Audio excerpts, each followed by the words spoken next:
আমি young জেনারেশনকে request করবো যে হতাশ হবেন না। হতাশার কারণে তারা আজকে বিভিন্ন জায়গায় চলে যাচ্ছে। শুধু হতাশা, চাকরি নাই, হতাশ,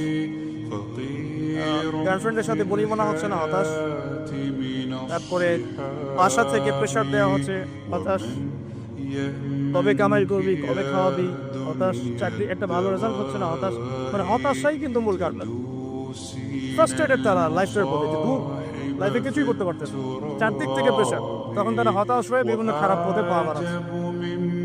তো হতাশা দূর করার জন্য একটা বিষয় যথেষ্ট, সেটা হলো আপনি আল কোরআনের কাছে আসেন এবং 5 ওয়াক্ত নামাজ মসজিদে আদায় করেন। ইনশাআল্লাহ দেখবেন হতাশা আপনার মন থেকে চলে যাবে। এবং ডেইলি জিকির আজগারগুলো নিয়মিত করেন, দেখবেন ইনশাআল্লাহ আপনার মনটা আল্লাহর নূর বা আলো দিয়ে পরিপূর্ণ থাকবে। আপনি হতাশ হবেন। আর শয়তান তখনই সুযোগ নেবে আপনার কাছে যখন আপনি হতাশ হয়ে যাবেন।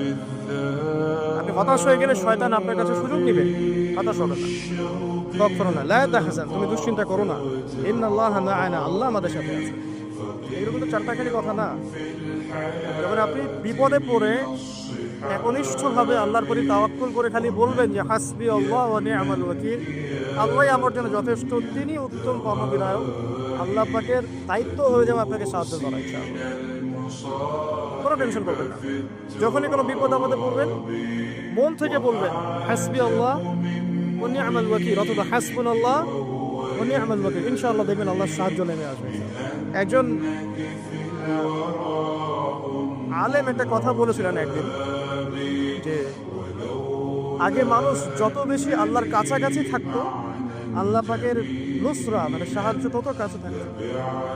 যখন মানুষ আল্লাহ থেকে দূরে সরা শুরু করেছে, আল্লাহ পাকের